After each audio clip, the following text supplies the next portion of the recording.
Hello and welcome to the Amateur Skeptics Podcast, number 36. With me tonight, Kimberly. Hey, everybody. And, of course, Mac. Hi, podcasting from my bunker beneath the streets of Lakewood. And Ian. Not Iana. Good evening. How are you guys doing tonight? Doing all right. All right. Anything interesting going on? Not terribly. Not really. All right. Went over and visited my parents today. I got them through the end of season 4 of West Wing and into season 5. Okay, good. So That was a good show. I enjoyed that. it was a good show. They're enjoying it too. Good. I can't leave them on the end of a season, however. No, because they won't No, get it to the doesn't. next one. It does, well, usually they were in and on a cliffhanger of some sort, and that does not sit well with my mom. She likes to know, she likes singing, dancing, and a happy ending, by her quote. She likes to know that everything's all right. Jen's like that, too. She likes to watch a series after it's already aired, because that way she doesn't have to stop. She can just watch the whole thing, and there's no cliffhangers. Yeah, there's definitely something to be said for holding out until the season's over and then watching it all. No commercials, straight through. If you're really into a story, nothing stops you. Right, That but is it's true. terrible for the Nelson ratings.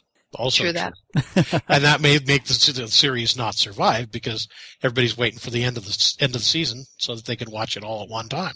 Right. So, All right. So, a couple of announcements. We are now, there's a kind of a Skeptics podcast and blog listing called Skeptics on the Net, and they put us up there and gave us a nice review. Very nice review. Yeah. So that was good. So we're listed over there. And, I guess, and then now last Sunday, Kimberly, Ian, and myself attended a Scientology talk. Kind of a, well, I guess Kimberly described it kind of as a confession, which it definitely had some of those elements to it, didn't it? Yeah, it sure did. Yeah. So what did you guys think of that? It was a very interesting talk, and just to give other people a quick rundown. So it was a guy who apparently joined Scientology, was a Scientologist since the 90s, and had recently been removed from Scientology, and we'll probably go into some of the specifics there in a few, but he was kind of telling us, he talked for about an hour or so and told us about kind of some of the history of Scientology, how things got started, some of the figures involved, and some of the crazy, crazy stuff they have them do. Yeah. And it was really good. Yeah. So how did he get kicked out of being a Scientologist? Well, okay, he couldn't really talk. Oh, well, I guess he went to a picnic where a couple of anti-Scientology people were. Former Scientology people okay. that were on the blacklist. Okay. Aha. And so he went there, and so they removed him from the church, and they started So a campaign he against became him on blacklisted Facebook. by association. Essentially, that's what it sounds like. Right. Now, there is a lawsuit going on, and he couldn't talk about it all that much. So all that was kind of vague. All we know is that he went to this picnic with this blacklisted Scientologist, and he was removed. They started a Facebook campaign against him, and they did what Scientologists have been known to do, and they got nasty. And he said he would have been willing to just walk away from the church, Right. Except for But- the fact that they pursued yeah. him. Basically, they picked a fight, and he said, okay, I'll fight back.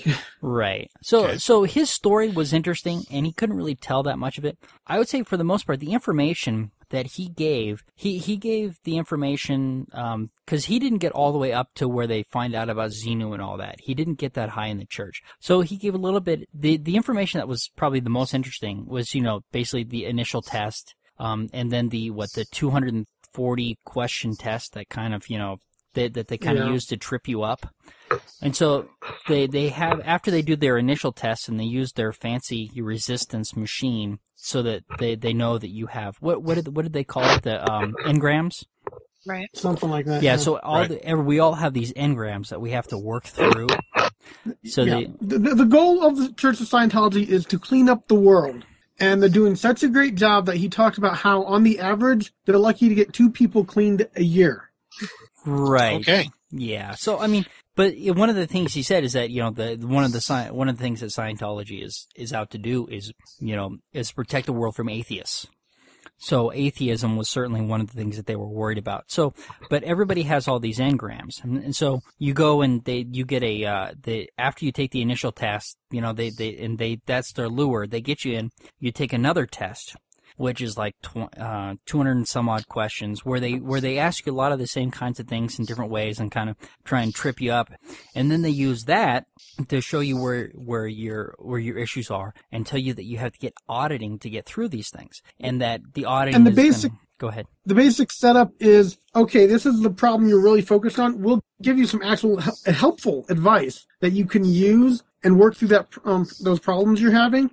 And then after that, it just, they keep, every time you come up with a problem, they say, oh, well, you need to take more auditing, more classes, more whatever, and it all costs money. And, initially, he even said there was some good stuff to it. He liked what, it did help him. It did help him clear his mind and straighten himself out. But then afterward, it just was almost like, okay, can we do more? But they just kept giving the same stuff over and over again. Oh, well, you need this kind of auditing, this kind of auditing, this kind of auditing. And it really, after a point, to him, felt like a waste of time. Right. And I think we saw, again, just that very typical religion lore that people use. And it's that placebo effect again, I think. Right. The tests and stuff that they do and the auditing they're doing is giving somebody a one-on-one attention, which, as we've talked about before, I think people just absolutely crave attention. They just don't get enough of it in their life. So to have someone sit across from them and listen is hugely productive and helpful. And I think that's what's going on there. And that 200 question thing too is the ability for someone to come in and talk about themselves. Someone is interested in you.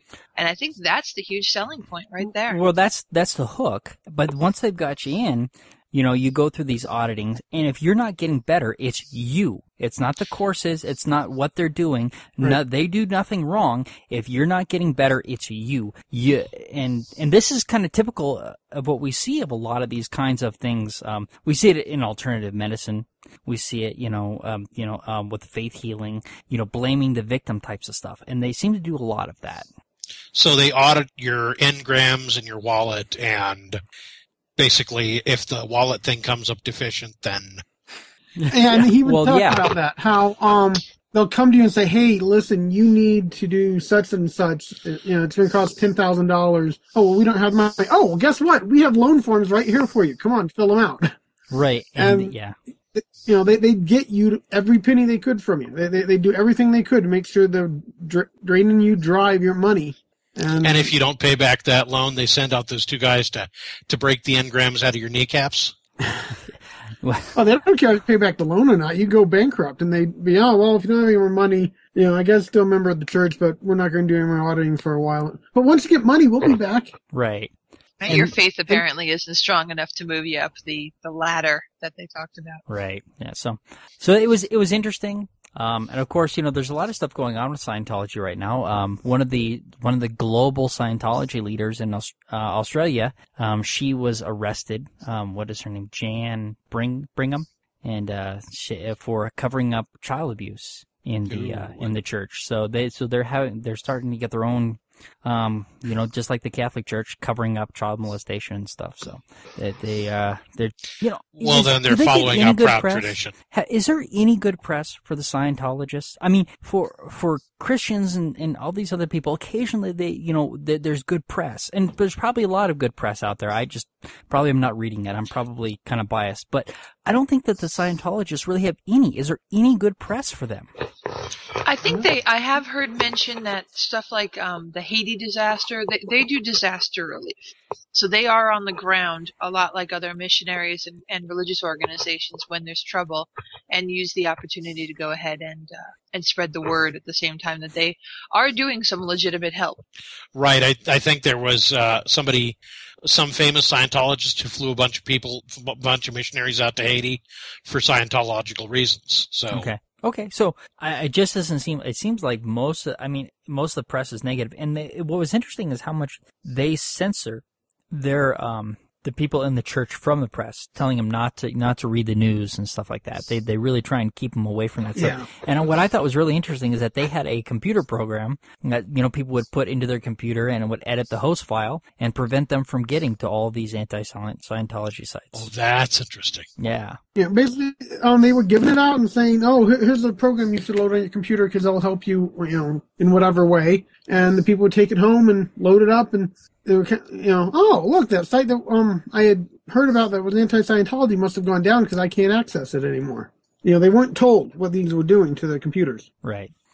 Yeah, so a lot of that kind of stuff. So it was interesting conversation, and of course, after that I did a lot of looking around on the net, and unfortunately, what we see with it, we see a lot of anecdotes. Really, it's hard to pin down that. I wonder. I still wonder what's true and what's not when I'm looking at this stuff. There's just no way to verify a lot of it. So it is tough. It's such a small group too. Like he mentioned that officially Scientology is one of the fastest growing religions because they have so few people. They can double in size fairly easily. Whereas, of course, that's harder for, say, Catholics. You got 1 billion. You double in size, you got a lot of, most likely, conversion by the sword. But you know what I mean? You got to do a lot of converting to double that. But when you're such a small group, doubling is not as hard. Right. So there's That's a lot of that good going on. Yeah. He talked a little bit about Anonymous and some of the stuff that they're doing. And what I thought was funny is that they're being told that these people are they're only the reason that they're out there picketing is because they're getting paid with pizza and beer. Yeah. So. There was a couple of really interesting things I thought. And even the guy who was talking, I really got the sense from him that if all things had been even, he might have been kind of losing some of the faith, if you will. But he still didn't seem like Scientology was incorrect. And he even mentioned the people that he got busted for hanging out with are people who have left the church, but have not left Scientology. They simply want to do it in their own way. They want to still adhere to the values, but they want to get out of, if you will, the corporate structure. So it's almost like a Protestantism of Scientology. That was kind of interesting. And because he wasn't, you're right, he wasn't particularly angry at the church. He was angry at the attacks from the church. And so now he's seeing some of the stuff that they're doing that he didn't like, but you're right, he probably would have been fine just to remain a Scientologist. And anybody who wants to get into those core beliefs of Scientology, those higher, want to find out what they believe in, apparently South Park did a very accurate episode on Scientology. It's quite funny. Yeah, it's a funny bit. And the fact that, a Scientologist has kind of come back and said, yeah, that's fairly accurate is bizarre. Yeah. That's really bizarre. Yeah, it is bizarre, yeah. All right, so. Do you think somewhere out there L. Ron Hubbard is just laughing his butt off at this? No, I don't. Because he's dead? Exactly. That would mean I believe in some sort of afterlife. Well, apparently Scientology does give you the power to write after death. Well, you kind of get your own planet or something. Yeah. So wasn't that what? No, maybe that's Mormons. No, actually, I think the end result of Scientology is that you do actually become sort of a god of some sort. Yeah, yes. there's something like that. L. Ron Hubbard is still doing his studies of Scientology, but he had to leave his physical body to continue his work. Right. It was holding him back. Yeah. Yep. Apparently, he found 9 years of age or something, which was surprising. You would have thought he could have continued for a few more. Yeah. Convenient like that. Absolutely. So, well, both he and what's her name, the one who did Flowers in the Attic, they continue to put out books after death. So there's got to be something to it. All right, moving on. Let's move on. All right, I wanted to let people know we talked last week about Damon Fowler. Fowler, sorry. And he was the kid who was complaining about the prayer during his high school graduation. And the SOU is pursuing that. But there was a really good interview with him on the Nonprofits, which is put on by the Atheist Community of Austin. And so it was a really good episode. It was an interview with him and then another girl who's also doing had some issues with prayer in her school, and which the ACLU is also pursuing. So I joined the ACLU this week. Outstanding. Yes, I did. Yeah, because these actions I'm definitely in support of. So, all right. I have this article in here, Religious Experience Shrinks the Brain, and I've read it several times, but I'm not sure I'm quite ready to talk about it. Have you guys read it? I've read it, and it actually seems to be kind of a red herring to me. Well, it's talking about religious experiences shrinking part of the brain, but it's also talking about people who are non-religious or have no particular affiliation have the same atrophy in the hippocampus. So it's really kind of a red herring. Yeah. What they're saying is, what the article is really saying is that people who have a major religious experience and shift religions or are born again show this atrophy in the hippocampus, but so do people who are non-religious. Well, and in the end, and this is from Scientific America, which I was kind of surprised about because I was surprised at that sourcing as well. Yeah. Well, I had found the article before you posted it here, and I was actually debating whether or not to put it in the podcast. Okay. And it was for the same kind of reasons. I was looking at debating. It's like, how good of an article is it? Well, it isn't very good, and that's one of the reasons I wanted to put it in here is because of who the source was. I mean, Scientific America put this up, and I'm looking at it going, boy, it's really kind of weak. And ultimately, in the end, the conclusion is that, these things we're observing them happening, but we don't know what they mean. We don't know if it means anything. It could be anything, and they couldn't even really. They made these vague correlations back to religion, but it really, to me, didn't feel substantiated. I was really kind of disappointed in it. So, here's another interest. Oh, go ahead. Sorry. I was going to say the only conclusion that I can really draw from this article is that the week of May 31st was apparently a really slow week for brain articles. Yeah. So, I mean, what were you going to say, Kimberly? Oh, I was going to say, the next article that we had on there has an actual sidebar that also completely refutes it. They say that people who have religious experience have a larger hippocampus than others. Well, yeah, but that's from the Daily Mail. The Daily Fail? Yeah, Ian is the one that... Ian, do you spend a lot of time reading the Daily Mail? Are you trolling it? This is stuff I run across and sounds interesting. Yeah. We may need to have an intervention. Yeah, I think so. There may need to be an intervention. All right, well, let's move on. The only point I want to make about that is that even Scientific America puts stuff up that it's like, yeah, boy, okay. So even though they're typically a good source, you got to kind of look at these things deeper than go, hey, look, it's Scientific America. So that was kind of my point by putting it in there, And read past the headlines. Read past the headlines. Yes, absolutely. You got to read past the headlines. So that was that's the only point I really wanted to make from putting that article in there. So, all right, atheists have better sex. Tell me about it, Ian. Well, according to this article from the Daily Mail that you guys are dogging me on. It claims that atheists have better sex lives than followers of religion who are plagued with guilt. I'm going to ring in on confirmation bias here. Okay. Well, let him finish, please.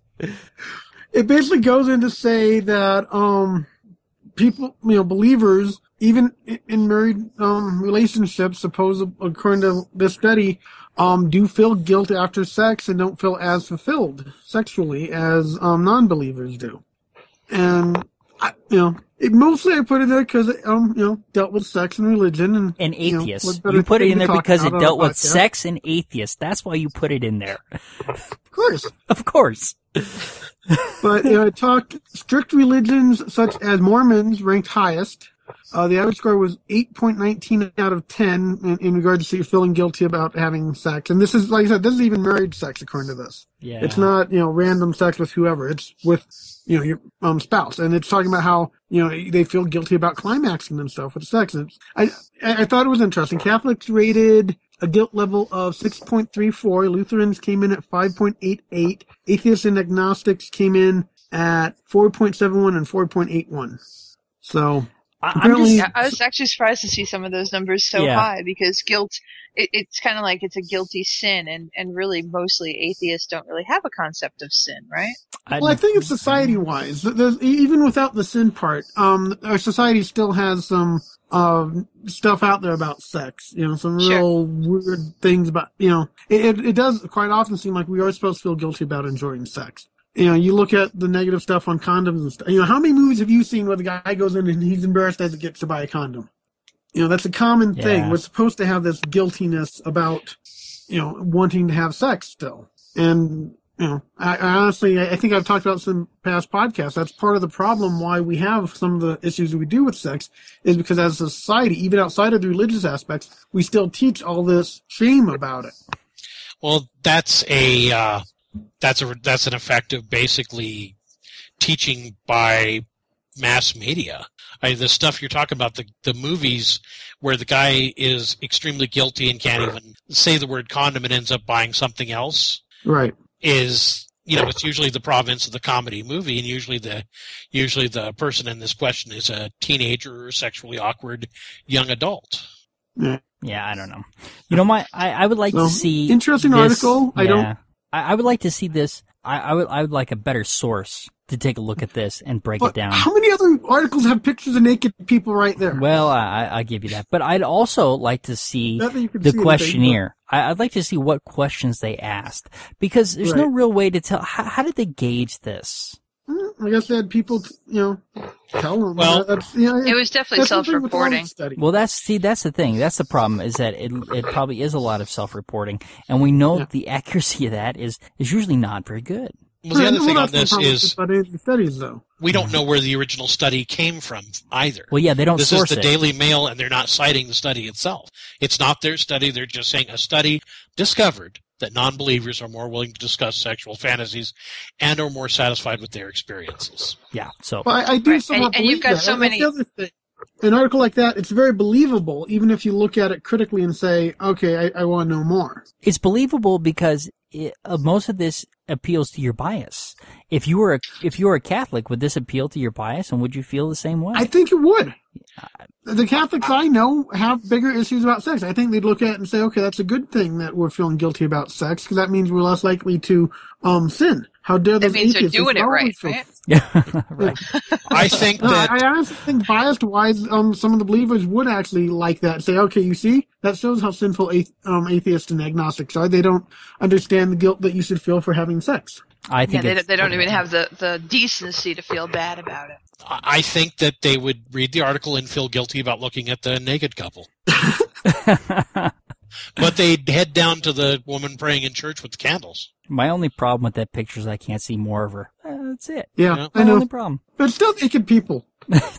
All right, let's move on. I swear that's Drew Barrymore. Too tall. Let's move on. Okay. I grow concerned for your, what is this? Craniofacial integrity. Yes. Now, I thought this was interesting. And this one's one I definitely am being very critical of, because I'm trying to find more on this. Yeah. And the only place I keep finding this is here. Atheist websites. Okay. Well, even there, the Christians that join in are saying, "Oh my God, how ridiculous this is." The only thing I could find that was defending this was the Landover Baptist Church website, and the Landover Baptist Church website is a mock website. Yeah. So here's so this is from the Feringula blog. This is written by P.C. Myers, and this is something that he says was sent to him. And basically, it's an article that says that it can prove atheists wrong using science. And so they go through these mathematical hurdles, basically saying that, okay, the Earth is, it's true that the Earth is 6,000 years old, because that there's 7 billion years old. They say that the Earth is, in here they say the Earth is 3 billion years old, which I would say 4.3 billion. And they say, there's 7 billion people here, and they go through this, but basically what they're saying is that if the Earth was that old and there were 7 billion people living on the Earth for 6 billion years, that we would have drank up all the water. We would have used all the water, even at a conservative estimate of everybody using 2 liters per day. And that if the Earth is only 6,000 years old, that would explain why the rivers haven't run dry yet. Is that a fair, kind of sum up? It's a fair assessment It's a fair assessment of the statement. Okay. I think this is a joke. I think this is satire. I'm inclined to think the same thing. I think this was something that was sent. It was something that was originally written tongue in cheek, but the person who sent it to P.C. Myers may not have thought so. Well, that's the thing, and that's one reason why I wanted in here. This is actually a dangerous kind of thing, because it makes it so that we look foolish. The atheists, not skeptics, the people that take this and start commenting on about how, oh my God, can you believe that the believers believe this? And it's like, no, you have to look at it, laugh it off, realize it's probably a joke, although I wouldn't be surprised if there were believers who saw this and tried to use it. But for the most part, I think believers would look at this and say, hey, wait a minute, none of this makes sense. We know how it works. The water doesn't stay in our bodies, or we'd all be Jabba the Hutt. Right. So And so this is kind of a dangerous thing to have out there in some regards without a notification saying, oh, by the way, this is a mock, we made this up. Because it is the type of thing that we see and we want to take seriously. And we go, oh my God, those believers are so stupid. Yeah, well, I didn't even see it that way. I mean, maybe there are a few people that believe this, but I mean, I think everybody, well, I shouldn't say that. I think that the majority of people would realize that we go to the bathroom and urine is water. Now, the reason it works, though, is because, to some degree, this is the kind of scientific thinking we've seen from believers. They will overlook huge facts and jump into this weird circle of saying, oh, well, it has to be our way because this small piece of logic and reasoning fits within it. And we'll only look at this small piece, and we won't look at anything outside of it. And we have seen that. The desire they have, too, to try to use science, right. Like, look, science proves the Bible and stuff. The Bible right here mentions a mountain, and there are mountains, therefore the Bible is true. I mean, they have this kind of weird attitude of what facts actually correlate to. And they think if they can find a scientific fact that we can't refute, they will somehow ipso facto prove God. Well, yeah. So, this one might be choked. It's kind of, it doesn't matter. It's their thinking that's like this. This is also a follow-up one to another post, a similar post that somebody had on Facebook about, dear atheist, the sun burns without oxygen. Explain that without God. It's like, nuclear fusion. It's like, or fission. It's like, it doesn't take much to do, but it just kind of speaks, I think, to that desire to have something to hold on to. In the believers, but yeah, I think it's mocked too. This kind of mocking works because it's you really think about it, there's nothing believable in it, but you start reading it and your mind starts going, oh my God, do believers really think this way? And it does initially trigger some stuff about how stupid are they, but you start getting through it and you're like, wait a moment, this can't be real. It reminds me an awful lot. It reminds me an awful lot of those.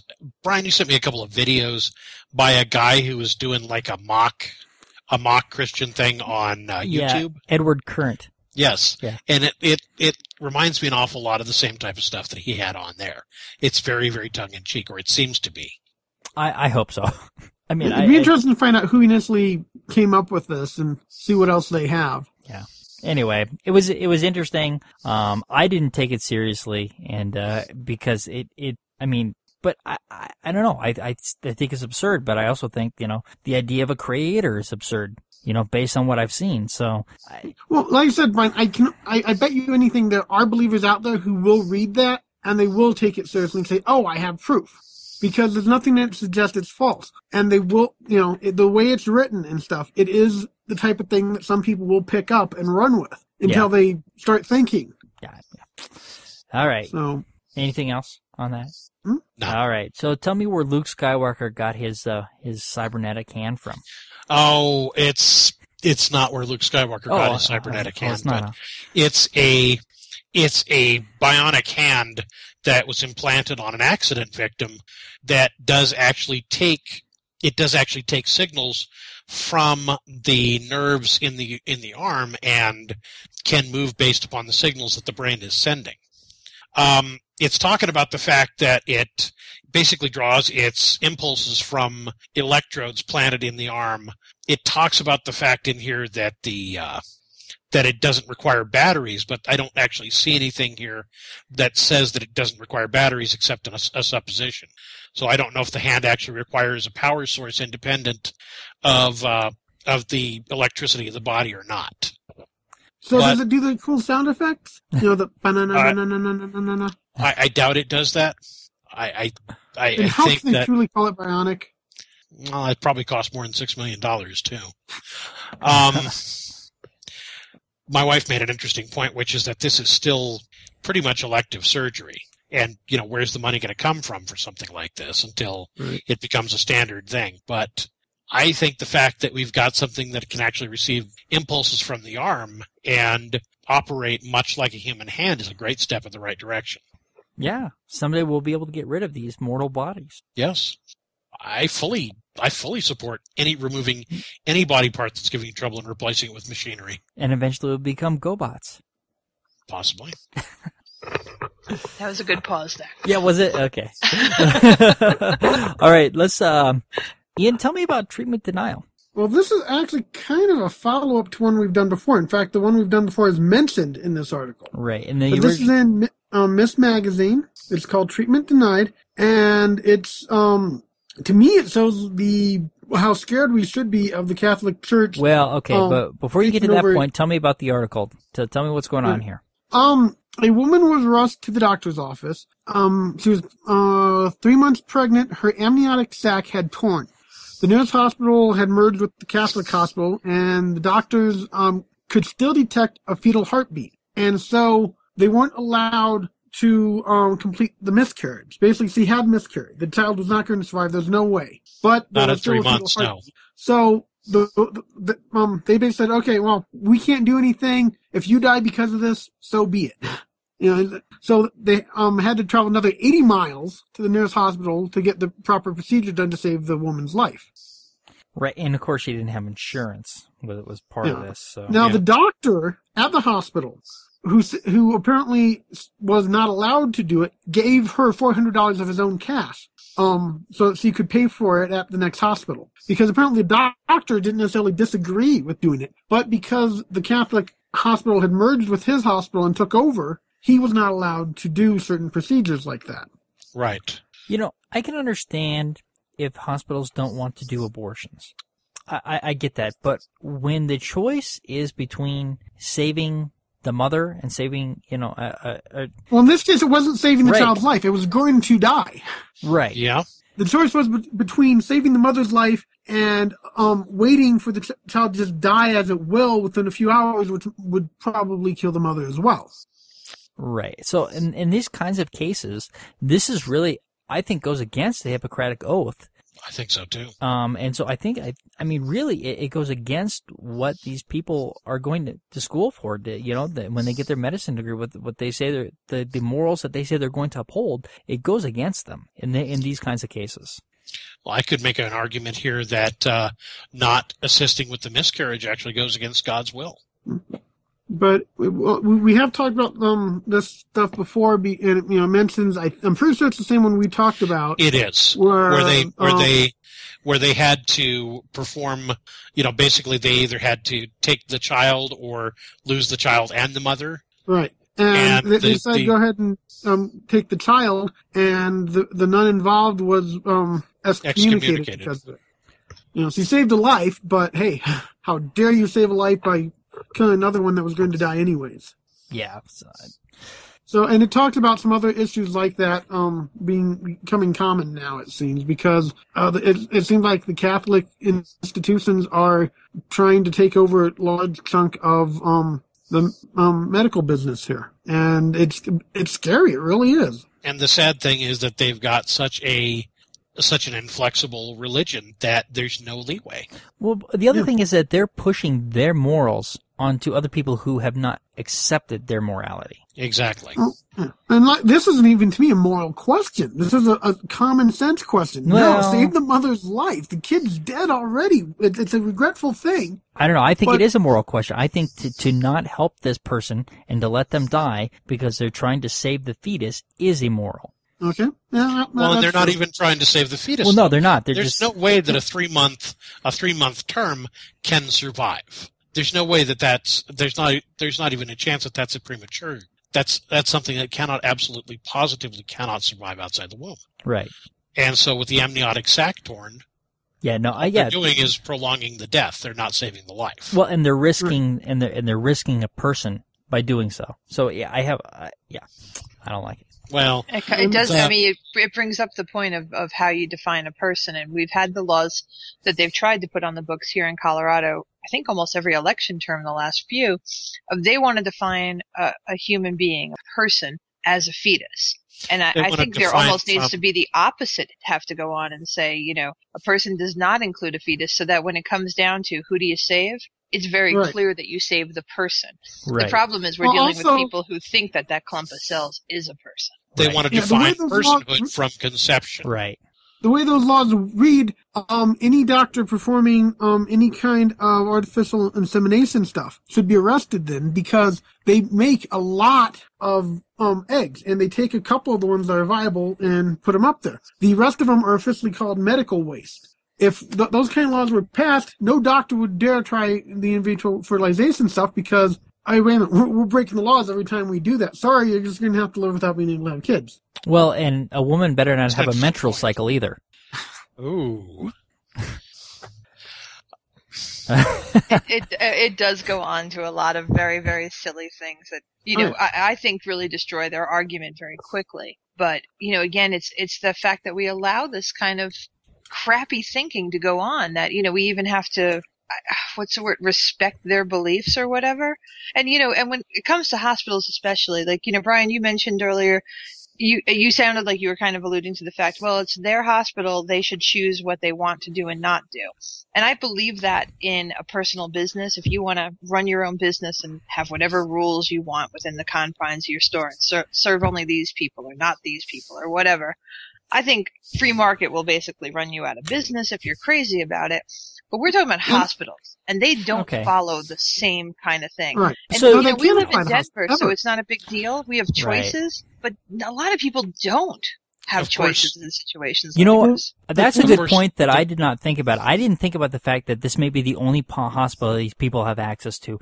Because, that's what they were saying. It was the closest hospital to them at the time. The next one was 80 miles away. Right. And you're right, here in Denver, there's from where I sit, that I can reach 4 within a half hour or less. So that is an excellent point. There's parts of Denver where you can't throw a rock without hitting three hospitals with it. But I do hate I do hate to tell a facility that they have to do something that they find that goes against their morals. But on the other hand, if they're the only facility in the area, maybe that's not an option. It gets complicated, Yeah, and you can also see this in pharmacies and stuff. The pharmacies that refuse, pharmacists who believe that they should not be forced to give out the morning after pill and stuff like that, or even contraceptives because it goes against their religion. Again, on one hand, you want to say, yeah, they're free human beings; they get to do whatever they want. On the other hand, if you have no choice but to get drugs you need from this place because of locality, we've overstepped a line, and it kind of almost makes you think, should we be giving this much leeway? Now I'm really conflicted. Well, now when see, I worked at Walmart, we were still selling guns. Walmart was still selling guns at the time. There was a guy in the sporting goods department who refused to sell guns to anyone, and that was part of his job. And so there are people that have to figure out, hey, wait a minute, if it's going to be part of my job, and I disagree with it morally, maybe that shouldn't be my job. Maybe I should go and find something else to do. Like the pet department. Yeah. My question and my concern on this is we're seeing a big inrush, apparently, of Catholic, basically hospitals becoming Catholic hospitals because of an endowment. And it's clear that the reason that this is happening is because a lot of these hospitals can't survive otherwise. And it looks like this is one such hospital that couldn't survive without actually merging with the Catholic hospital. But should the government say that hospitals must provide these services? And I mean, I think that the government should say that in situations where a person's life is in danger, that they need to provide that care. Okay. And I think that that's probably a good point, but okay, what about my insurance won't pay for certain treatments? Should they be mandating insurance must pay for all of these treatments as well? What type of treatments? Well, that's a good question. Where does it end? That is a good question. Although insurance paying for it and it not being available at any cost are two different things too. I don't want to. I hear what you're saying, and I'm conflicted as well. I don't want to dictate to people you must do anything, your beliefs be damned. But at the same time, if it is legal to do it, I shouldn't have to have the burden of having to go hundreds of miles to get it done. So, but I really do. I cringe at the thought of enforcing a rule that says you have no choice, you must do X, Y, and Z, regardless, because it's legal. But at the same time, I can't imagine the horror of going through a situation like this woman went through, where she's stuck in a cab for 80 miles to go take care of something where, like, she mentions in there her fertility's at risk, her life's at risk. It's already a traumatic situation. When I hear that story, I do want to go ahead and force people to do things again. I don't have a good answer. Was this poor woman bleeding the entire time that she was in the cab? Because that's just inhumane. Well, they probably fixed her up enough so that she could make the trip. I hope, right? We don't know. Yeah, we don't know. I gotta think that this doctor didn't want to send her away, but he felt like he had to, because if he had done it, he would have been in the same situation as the hospital in Arizona is, where the Catholic Church said, "Okay, we're done with you," and so he's got to protect the hospital and his job. Yeah. I mean, so he could detect a fetal heartbeat. I'm thinking, what if he didn't detect the fetal heartbeat? Well, okay, there's that, right? But now there's the morality of lying. Well, we got an article about that later. It's a huge can of worms issue. And like somebody also mentioned, if it's a matter of the hospital being there at all or not being able to even stay open without this thing, without the Catholic endowment, again, you struggle. I would love to say, maybe religion shouldn't own hospitals. Like, that seems like a fairly straightforward thing in my mind. But then if you tell me, well, there's not going to be a hospital for 200 miles because we can't otherwise afford it, now I'm like, shit, I got to go ahead. If a religion wants to endow a hospital for the public good, they shouldn't need to have to enforce their morals in order to do it. Why not? If they want to endow a hospital for the good of humanity, that's what religion is for, is to help yes, things but for that the good money, of humanity. Yes, but the money that went to the Catholic Church came from their parishioners. Their parishioners gave that to the Catholic Church, thinking that there are certain things that their money would not be used for. And abortion, I guarantee you, is one of them. And okay. so now you go back to... It's a rough argument. It's a fair argument. Yeah, I don't... But, here down further in the article, it talks about the fact that it also covers issues such as ectopic pregnancies. An ectopic pregnancy can be fatal. Ectopic pregnancy is basically where the fertilization happens in the fallopian tube. Right. And that can be fatal. And that's one problem with such a cut and dry set of right and wrong, is you end up forgetting the gray areas. Like, there are times where the abortion is the best choice. You don't have to like abortion. You don't have to think abortion is good. You don't have to think abortion's a proper birth control. But there are times where, hey, you know what? We have to do it because it's the right choice. It's the best thing to do in order to save a life. The thing I'm noticing is, we're all kind of talking from the same positions here. We're all trying to figure out how to skate that gray line, and it's difficult to do. I mean, none of us here, none of the four of us have disagreed with each other, really. We're just trying to figure out how do you draw the lines, and there's no good way to do this. Well, like I said, that's the problem with having it all black and white. All stealing is bad. No, there are times where, a starving family, if they steal a loaf of bread, I'm not going to say they sinned. I'm not going to say they did anything wrong, because, if that bread's feeding them, keeping them alive, I'm not going to criticize them for stealing if they have to do it to survive. Yeah, but what if the baker can't feed his family is evil? Well, what if the baker can't feed his children that night because he didn't make the money from that bread, and so he had to cover all the rest of his costs? And you see, once more, that's where the gray areas start coming in. Yeah. And it does that, and I agree with you there also. But you look at religion; they have so much stuff that this is good, this is bad. No, there can't be any in between. Everything on this side is white and perfect, and everything on this side is black, dark, evil. And it's like most of your morals can cross over, and you guys even do it. I mean, you read the Bible. God says, "Thou shalt not kill," and tells everyone, but you can kill in my name in order to promote belief in me. All right. Well, you know what? And the Bible also says an eye for an eye. Okay. So let's move on to our next story. On to the next segue. one, which is a very we have transitions now. Thank you. We try to do that. and in this case, it's a perfect one because that's right. The next article literally is talking about the idea of an eye for an eye. Literally. Yes. The article is called 11th Hour Reprieve for Iranian Man Sentenced to Have Acid Injected into His Eyes by Woman He Blinded. Wow. And this is once again is from you reading the Daily Fail. Is this the Daily Mail? No, this is Mail Online. No, it's the Daily It's Mail. still the Daily Mail. It's the Daily Mail. Okay. You Daily have Mail. a problem, sir. I don't even look at the sources half the time. I admit That's that. the only- This one. Okay, the story is an Iranian man who had a thing for this young woman who rejected him. He responded by throwing acid in her face. So he was sentenced to being blinded by having acid injected into his face by her. Right. 10 drops of acid into each eye. Yeah. It's one of those really twisted ones where you're like, where does justice end and where does it, how does it work? Because I'm not sure if that would have been justice. I'm not, especially, you look at the lady, yeah, she's pretty badly scarred and it has to be traumatic, but would she actually feel better about herself if she caused someone else blindness? Well, she does seem to think so. Actually, she talks about in the article that she doesn't want to do this for revenge. She wants to do this to make sure it doesn't happen to somebody else. See, but how does it do Well, that? that won't make sure it doesn't happen to someone else. I mean, this is revenge. I mean, I don't know. It's going to some dark places. It really is. And you feel very sorry for her. I mean, you look at the pictures of her before, she was attractive, and she was a looked pretty happy lady. and everything.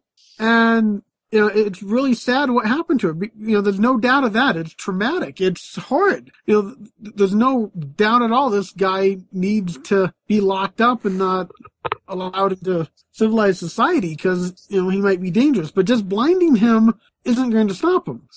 No. And I don't know. It was a bit of a disturbing story to me the way it comes out. It's like, okay, I've never liked the eye for an eye thing because I forget what movie had it, but you do an eye for an eye, soon everyone's going to be blind. That's how gang wars start. Oh, you killed my guy, I get to kill yours. Hey, wait a minute, you killed our guy, I'll kill yours back. And it goes, there's no end to it. So it's really a poor notion to begin with, and to have a legal system that backs that up. But this is another one where you look at that picture and you're like, she deserves something. Yeah, Yes. well, and that's the hard thing with some ideas of justice. Would that really be justice to allow her to put the acid in his eye? What really is justice in this case? It won't fix anything. She blinds him. Okay, she's still going to have all the scarring. She's still going to have gone through it all. It's not going to go away. Yeah, and that's rational, but I mean, gosh, if that happened to me, I don't know exactly what I would do or what I would think. The better part of me is just like, that's not real justice. Justice should be served better than that. And then there's another part of me that's like, that guy wouldn't have made it to the trial. Right, exactly. Well, I here's hear one you. of the things I like about this, though, is that she is determined to carry this out. Everybody's telling her, they're telling her they don't think she should do this. She's got community pressure. She's got her parents against her. They say that they don't agree with the judge's decision, but she's determined to carry this out. This is what she needs.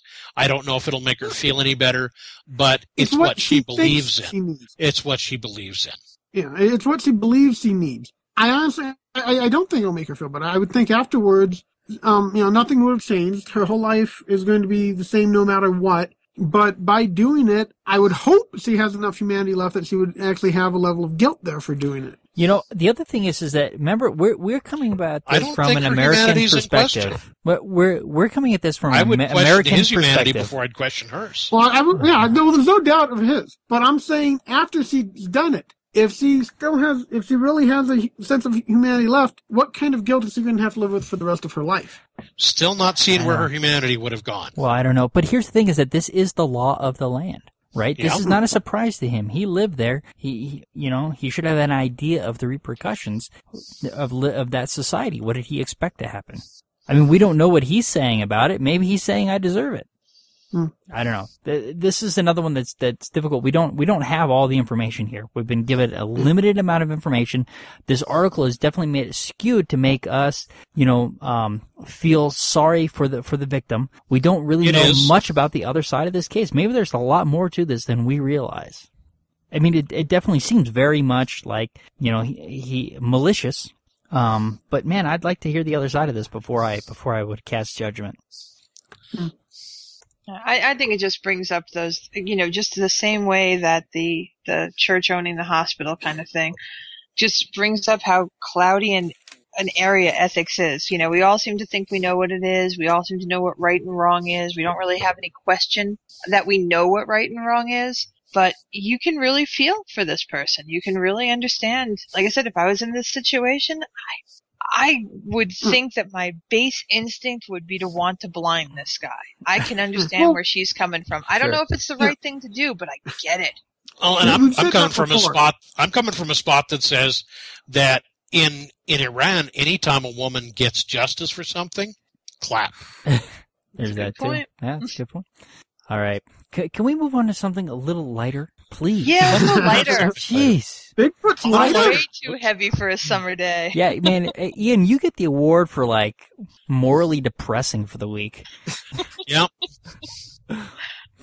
Okay, so let's lighten it up a little. Let's go looking for Bigfoot, shall we?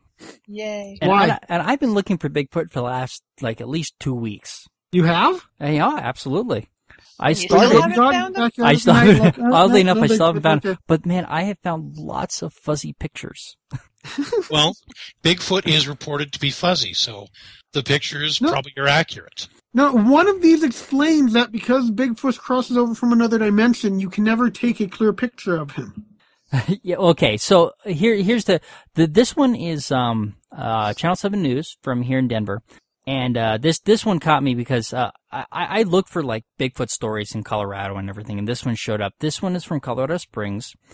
This gentleman, Daniel Macias. Okay. Would be how I would pronounce it. All right. He has this blurry picture that he put up of Bigfoot. And, there's something there, you know, but okay. I can't tell you what it is other than the picture is, like a lot of these photos, uniformly blurry. Yes. It looks like it's been blurred. I don't know. Maybe he just has really bad equipment. But this gentleman, first saw Bigfoot in his area back in 1982. It was his first Bigfoot sighting. So he's been looking for Bigfoot ever since. So he's got cameras set up and everything like that. And they asked him, well, okay, with all of the modern technology that's out there, why are there no good photos of Bigfoot? And he says, well, because they're coming through wormholes. Okay. Okay. Well, it's an explanation. But it isn't an explanation. Why would the fact that they're coming through wormholes explain why all the photos are blurry? I don't get that. I don't get that connection. That explains why we can't find bodies and we can't find them walking around. But if they're coming through the wormholes, why can't we get a decent photo of them? I don't think it does explain why all the photos are blurry. And so then, but we make the appeal that, hey, he's not the only one that's seen Bigfoot. This ranger, Ken French, has seen a Bigfoot. And I went and I watched his video, and he says, yeah, I saw this creature, yada, yada. And he went as far as to put up a Bigfoot, crossing sign up at Pikes Peak. So okay. I haven't seen that sign. But it seems like I should drive up Pikes Peak just to take a picture of it. It seems like something, if it's still there. I mean, I'm not sure. What I'm seeing on this article, he says it's less than 6 feet tall. The footprints they left behind were not human-like. First of all the other reports that I've seen about Bigfoot have said that the tracks are much like a human foot. So I would like to know if the tracks are not human-like. I'd like to know what they are like. Sure. Are they bear-like? Because if they're bear-like, I may have maybe a better explanation than the Bigfoot thing. Well, and the sizes that he gives are 12 inches and 7 inches. So presumably he went out there and measured them in the snow. All right. Are they elk-like? Are they deer-like? I don't know. There's 7 inches He's and 12 inches. also gotten pictures of alien. Yeah, he has it. Yes, he also claims that one of the pictures he has is of an alien. And he has a motion sensor camera set up to try and capture pictures of Bigfoot. And yeah, so they have the blurry photo of the alien caught on film, and you enlarge the photo, and you have a blurry photo. I don't see an alien. I don't know what it's. It looks more like a shower curtain to me, or something, right? I don't know. I do know that I'm highly doubtful that there's an alien there. Maybe. And maybe that's what aliens look like. I don't know. I can kind of see an orb kind of in there. Maybe. Has he had his video checked? Has he had his picture checked by Stan Romanek? I don't know. That's I'm a just good asking, question, right? He's the expert. All right. So that was kind of interesting. I was like, okay, well, let's keep going, right? So I found this Spokane Bigfoot. So this Sorry, somebody's got their video feed open or something. It's very soothing music going on. Is that from Or me? am I the only one who hears that? I think you're the only one. I don't hear it. I think Okay, then it's me. all in Sorry. your head. if it was me, we'd Well, I'm all glad hear it's it. soothing. Yeah, I don't hear it. So I found this Spokane Bigfoot, and so these people were hiking in the woods, and they were filming themselves hiking. I don't know why. And when they got the footage home and they were looking at it, they saw something moving in the back. So they put it up as a Bigfoot. They got all sorts of coverage and everything like that. Then later, they put up the making of the film. It was a total hoax. Yeah. And Well, now, hold on a minute. Okay. I think the making of that you found here is somebody else showing how easy it would be to make that. Not necessarily that this is theirs. Oh, is it not? I thought they were connected. No, it's No, I just don't showing think how so. easy it would be to fake it. Okay. They were showing that, yeah, what's on the camera there could easily be that nothing but a person all in black just walking, because and they showed exactly how that would look. Okay. And it does look exactly. It does like look exactly the Bigfoot. same, right? And all they had is a hoodie, a black hat, and Yeah. she kinda- Honestly, I looked at the Spokane video. You know what it looked like to me? It looked like I was looking to see if I could see the outline of a bicycle, because it looked like somebody maybe riding a mountain bike or a trail bike, with the way the legs were moving and the motion of the arms. It looked like somebody was riding a bicycle. So it isn't. I thought that there was the same. Okay, I No. guess I interpret that wrong.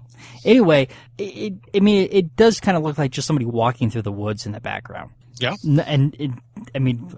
Why it would be Bigfoot, I don't know.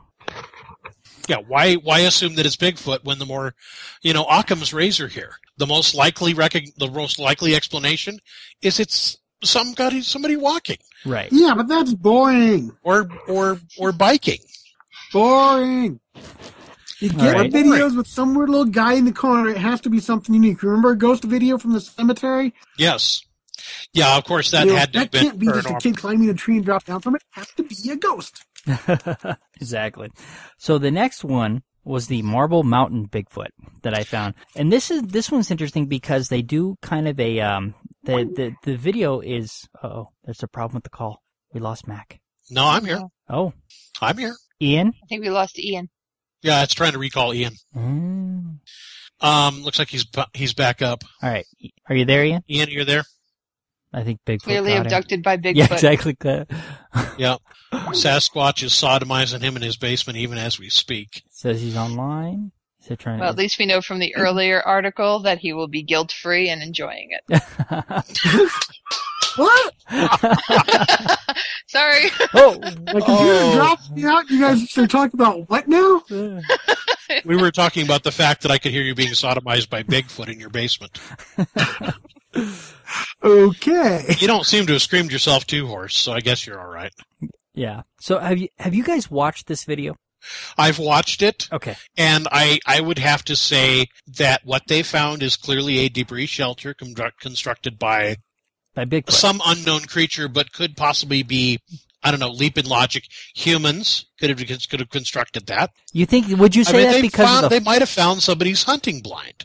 They might have found some homeless person's, shelter. Okay, so what I'm thinking is, so here's this shelter, and the way they're talking about it is some creature, right from the start. It's some creature's shelter, and but then they show me the fire pit. There's a fire pit over here.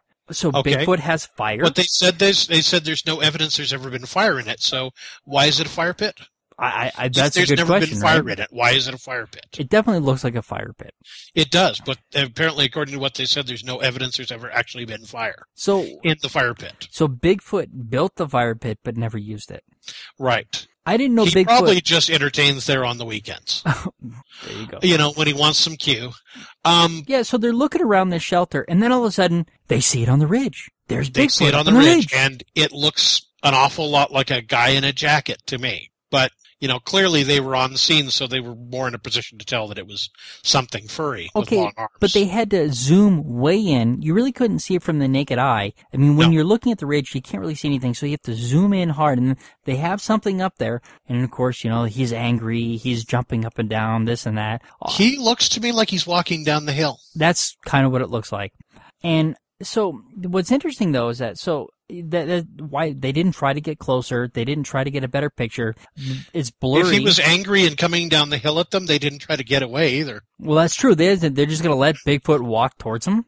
I mean, apparently. So, and if you were Bigfoot, would you walk towards the 15 people hanging around your nest? I think not. I think I'd go somewhere else. Oh, I think I'd pick up a bunch of big rocks and toss them down that way.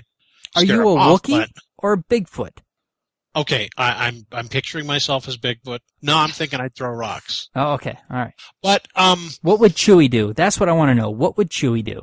WWCD.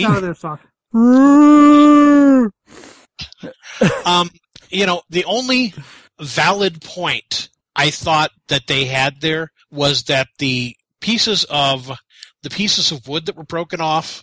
They were saying there were no tool marks on them. I couldn't tell for sure, but they were too thick to have been broken by human strength. You know what? Wind and weather will snap that kind of stuff. Yeah, it might not have been that. Yeah, so and they're talking about, oh, look, there are claw marks on the trees. Those weren't claw marks. Those were splits in the bark, which it looked like either birch or aspen. Well, and how come bear? It could have been a bear that came along at some point. It didn't even look like claw marks. It looked like splits in the bark, and that's something that both those types of trees are prone to have happen. Well, how many mammals have claws anyway? I mean, I guess primates. How many primates have claws like that anyway? That could do that. No primates have claws like that. Exactly. So that's kind of interesting too. So now Bigfoot has fire and has claws like a bear.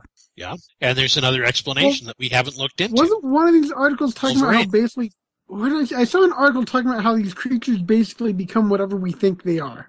Oh, I don't know. It's one of those weird things. So if we decide Bigfoot has claws and whatever, he's going to have claws and whatever. Right. And when we finally discover him, that's what he'll have. So the interesting thing I thought about this is watching the analysis. They want to tell me that Bigfoot is over 8 feet tall. But when you look at the video, they are way far away. When they did the analysis and they did the video, they were much closer. You could see much more detail in the branches and everything. So the perspective was different with a lot of this kind of stuff. They're claiming that Bigfoot was stepping down 2 feet and all this, and they went and kind of measured it. But the perspectives that they used to do their measuring were far different than the perspectives of the original video. Plus, they had different equipment. So their analysis was... I give them kudos for actually going there and trying to do an analysis, but if they'd wanted to do that, they needed to do it with the exact same perspectives, and they did not do that. So the next thing was I came across this article. So there's been a lot of flooding on the Missouri River. So Bigfoot researchers are down on the Missouri looking for Bigfoot. And the thing that just killed me about this article was all of the knowledge that they claim to have about a creature that's never been documented to exist. Like the fact that it follows the river paths, right? That it stays near water. It's not aggressive, right? Although I think we could probably assume. I think there's probably a good argument to say that this creature, if it exists, is not aggressive because otherwise we'd have a lot more Bigfoot deaths per year. We might have a body then. Yeah, we might. So the article claims to have a lot of knowledge, and so I tweeted the article and said, hey, this is a lot of knowledge for a creature that doesn't seem to exist. And so this lady Sharon Hill from Pennsylvania, who does a lot of this kind of stuff, she wrote up a review of the article, which I thought was fantastic. But what's funny about that is that some of the comments were on there is that she'll never be satisfied until we have a body. And I'm thinking, yeah, until we have a body, or even some poop. Where's the poop? Right? Well clearly they do their business in the other dimension. The other dimension they come from. Know. They apparently don't poop here. They poop in the other dimension, the other galaxy. You know what? So Bigfoot has never come to this dimension and had the runs. Well, apparently what I'm guessing it does is it likes to hang out here because if it's pooping in the other dimension, its other galaxy, it probably gets kind of smelly. So it comes here where there's fresh air, not around its own poop. So now I'm guessing it doesn't eat here because then it would certainly, have a tendency to poop here. Right. So here are these articles, one claiming to have wormholes, right? And another claiming all this information that could not possibly have been documented. It's not like Bigfoot has been observed to document all this information that they are claiming. Yeah, it's not like a Yeti. Right. It's not like Sasquatch. So anyway, I had fun with Bigfoot this week. I mean, Bigfoot's interesting. Bigfoot would be cool, right? Because there is an ape that fits the height, that is extinct, that could kind of fit Bigfoot, when you kind of look at it. You're talking about the Gigantopithecus. Yeah. Which is actually not so much an ape as a proto-hominid. It was along the same line. It was the same time frame as the Australopithecus and all the different Australopithecines, but it was proto-hominid. Okay, but it was huge. Right, and it was considered to be an ecological dead end, so an evolutionary dead end. In other words, I guess in the line of descent of man, they don't consider Gigantopithecus to be part of that descent. Right. So, but I mean, I don't know. I find Bigfoot interesting, but it's just amazing the amount of knowledge that these people have claimed. Actually, you know who we should have had on here for the Bigfoot thing? Who's that? I wish we could have had Eric on here for the Bigfoot. Oh thing. yeah, actually that would have been good. Eric would have been. Yeah, he is definitely the guy to ask about this stuff. But all right, so Bigfoot was fun. I had a good time looking for Bigfoot. I still haven't found him. Just a bunch of fuzzy pictures. He's probably hiding in your closet. But more importantly, what I'd like to know next is Bigfoot going to still be here after 2012? Well, according to Dolores Cannon, what's going to happen in 2012 is it's not the destruction of the Earth or anything like that. The Earth is going to move into the fifth dimension. And then we'll all have enlightenment and stuff. And so my theory is, I told you about this, is the whole Bigfoot wormhole thing, whether dimensions and such. The truth is, there's going to be more Bigfoot sightings between now and then as we get closer to this fifth dimension, because the big feet, the Sasquatches, whatever, however the plural of them, are going to be able to cross over more. Because they're apparently I'm guessing they're all in this fifth dimension that the whole Earth is going to jump into. And so when we cross over fully, we're going to have to figure out how to share the world with big feet. Okay, so what we're talking about is this lady, Dolores Cannon, who, scarily enough, might be related to me, as apparently she was born in St. Louis, Missouri, and that's where I'm heinously from, and my last name is Cannon. All right. Well, yeah. But she's apparently... but your last name is Cannon because you're such a son of a gun. So she is a regression therapist, author, and speaker. Yes, and if you read her site, she apparently she's also investigated UFOs in craft circles. Where is it? And we already talked about her writing. Okay, but she gets her knowledge from doing past life regressions on people. Right. I mean, that's where all this information that she's claiming, all the knowledge she has claimed to acquire in her research is from past life regression. She's a hypnotherapist. And so she's regressing people and getting this information about these beings, the Mayans, that have come back to Earth to help people with the change. And there's this second Earth that is being built. It's being prepared because the current Earth that we're living on has become too polluted and basically morally corrupt. And so what's going to happen is that so all these things are, this new Earth is at a different frequency. So the people that are kind of have moved over and are operating in this new frequency are all going to go to this new Earth, while everybody else who hasn't gotten to that level yet will stay on this one. And this is distinguished from the rapture in what way again? Well, these people are just going to a new Earth. It's the Mayan rapture. Oh, okay. It sounds a lot like the same old story of, if you're cool and if you're spiritually, and you've contributed enough money, you get to go with us into special space paradise. Yes. But what I want to know is, so basically all this stuff that we've got is making us operate at the wrong frequency. And so by going to this new Earth, we're going to operate at the proper frequency. But didn't power balance already solve this for us? We don't know if power balance is on the right frequency for the new Earth. We don't have Dolores Cannon's word on this, one way or the other. All right. We need to actually write her and find out if power balance does put you in line for this new Earth or not. You know what? We should. Okay, so that's what we should do. We're all out of line. You see, in 2012, when we go over to the right Earth, power balance will actually work. That's a possibility. They haven't figured that out yet. They have to put that into the sales pitch. I think we need to email her and find out about this. Who wants to do that? Find out if homeopathy is going to work on New Earth too. Right? Is it going to resonate properly? Yes. It's interesting that that's one thing that seems to be very popular. Since this is Mayan New Earth, does that mean that those of us who actually go to the New Earth will get there by sacrificing those of them who are not going to the New Earth on top of a giant pyramid? No, actually, she didn't say that. But one of the things that is very interesting, though, is that these beings that have come to live here, they don't exactly know why they're in these bodies. But the good thing is that they have karma shields. They cannot accumulate karma when they come here. So this is important because you have to rid yourself of all your karma before you can go to the New Earth. So they're lucky that they have their karma shields to protect them. Karma is both good and bad. Well, apparently not. Apparently, karma is something you don't want. You don't want karma because that makes it so you're not operating at the proper frequency.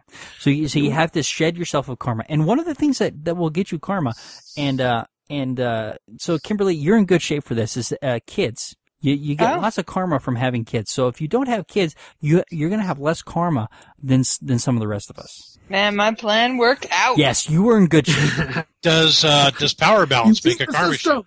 I don't know if they make a karma shield. That's the next bracelet we need to sell is the karma shield bracelet. I think so. And we also need to find out if I actually do need to carve somebody's beating heart out of their chest in order to ascend to the New Earth. I think that would give you karma. I think that would actually be a bad idea. I think it would only give me karma if I feel bad about it. No, I say we do it and see what happens. Well, I guess, what are the rules for accumulating karma now? All right. Shall we go ahead and end it on that note? I think we've beaten that one as much as we can. Well, no, that's not true. We could beat this even further. We could. I think we should contact her and find out the particulars of the New Earth. Find out what she knows. All right. And are you saying that you want to move the psychic stuff? I don't want to. I don't want to. I am saying let's move the psychic stuff to next week because we're already over an hour. Are we really? How far? Well, here's I don't know. This has been covered everywhere else. I don't know that it really needs to be covered by.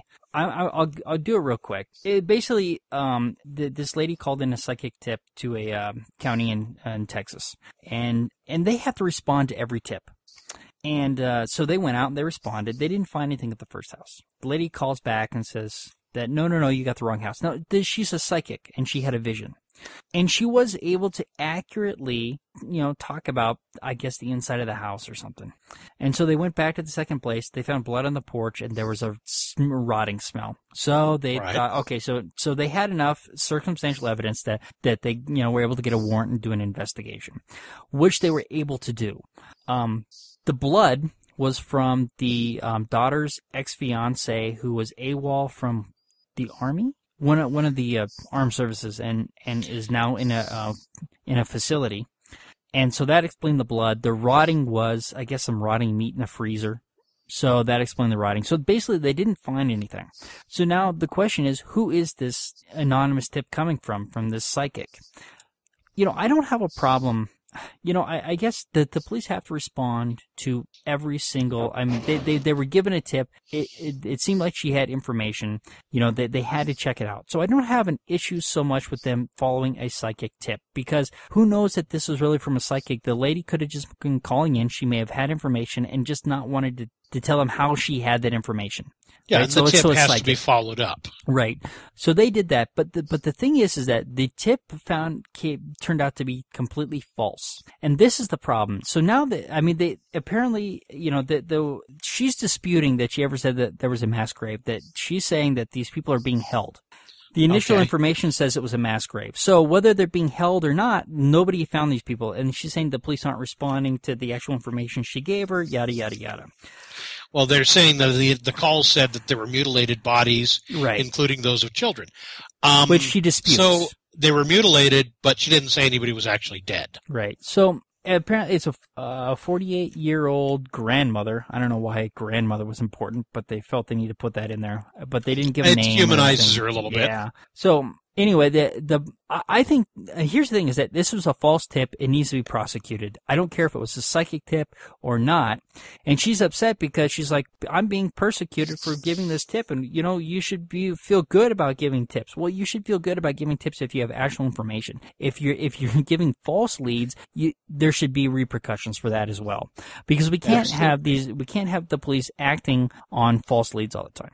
Yeah, so there's better stuff for them to be doing. Right. And it does cost money for them to go out and investigate. Right. So that, Quite a lot, yeah. So they do know who this woman is. I don't know what the reaction is actually going to be to this woman, but she's claiming that she didn't say that they were dead, and and so there's some dispute about the actual information that was given.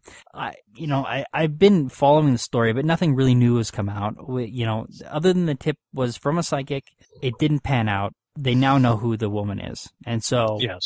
So we'll let, hopefully that they'll pursue it, and there will be some repercussion for calling in a false tip. She did say that she's had visions all her life, and that the vision was backed up by 2 of her friends. So who also had similar visions, apparently. Yeah. So they all had these visions, and she called in the tip. So anyway, it's I been did interesting. like they had one article that was connected off of this. I don't remember exactly where it was, that basically very conclusively said that no psychic tip has ever resulted in any fine. I thought was interesting, because I kind of thought that, but I'd never seen anybody come out and say that conclusively. That was because there's always that possibility that someone says it's here and that they happen to be there.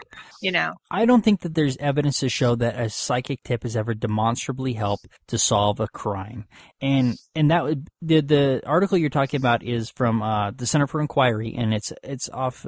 Ben Radford wrote that article, and he wrote a few of the articles that I read. I read a lot of stuff from him, and he's been critical of psychics investigations, in helping the police in the past. So this is something he's definitely taking a look at. Think back on our very, very first inaugural podcast, where we talked about Sylvia Brown.